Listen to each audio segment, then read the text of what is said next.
నమస్తే అండి, ఎలా ఉన్నారు?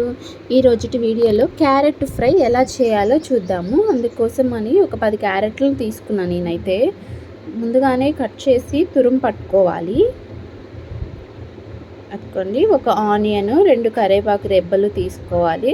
క్యారెట్ ఫ్రై చేసుకున్నట్లయితే చాలా బాగుంటుంది. ముందుగా ప్యాన్ తీసుకొని ఆయిల్ వేసి, ఆయిల్ హీట్ అయిన తర్వాత తిరగమాత గింజల్ని వేసుకొని కొంచెం ఫ్రై చేసుకోవాలి. ఫ్రై అయిన తర్వాత ఒక ఎండుమిరపకాయని కూడా వేస్తున్నాను టేస్ట్ కోసం. ఎండుమిరపకాయని కూడా యాడ్ చేసిన తర్వాత బాగా కలుపుకోవాలి. తర్వాత 2 రెబ్బలు కరివేపాకును కూడా వేసి బాగా ఫ్రై చేసుకోవాలి. కరివేపాకు వేగిన తర్వాత ఒక ఆనియన్ తీసుకున్నాను. ఆనియన్ కూడా వేసుకొని బాగా ఫ్రై అయ్యేలా వేపుకోవాలి. ఆనియన్ ఫ్రై అయిన తర్వాత ముందుగానే తురుము పట్టుకున్న క్యారెట్ తురుముని వేసి బాగా కలుపుకోవాలి.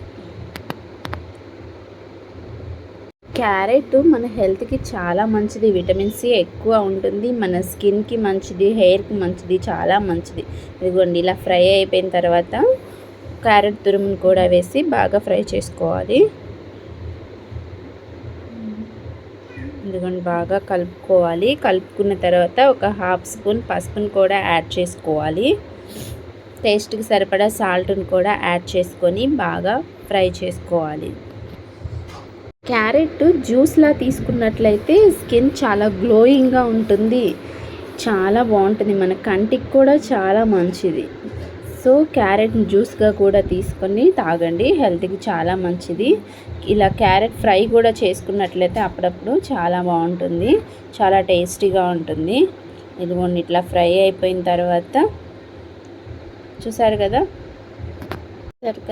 చాలా వరకు ఫ్రై అయిపోయింది. ఫ్లేమ్ ఎక్కువ మంట మీద పెట్టుకున్నట్లయితే మాడిపోతుంది. అలా అని లో ఫ్లేమ్లో కూడా ఉంచకుండా మీడియం ఫ్లేమ్లో ఉంచుకొని ఫ్రై చేసుకోండి. ఒక 2 స్పూన్స్ కారాన్ని కూడా యాడ్ చేసి ఇలా తిప్పుకోవాలి. ఫైనల్గా కొత్తిమీర గినుక చల్లుకున్నట్లయితే చాలా బాగుంటుంది, చాలా టేస్టీగా ఉంటుంది. మీరు కూడా ట్రై చేయండి. క్యారెట్ ఫ్రై ఎలా వచ్చిందో కమెంట్లో చెప్పండి. Thank you. Subscribe to my channel.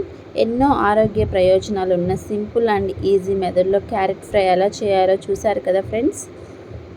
Thank you. Once again subscribe to my channel.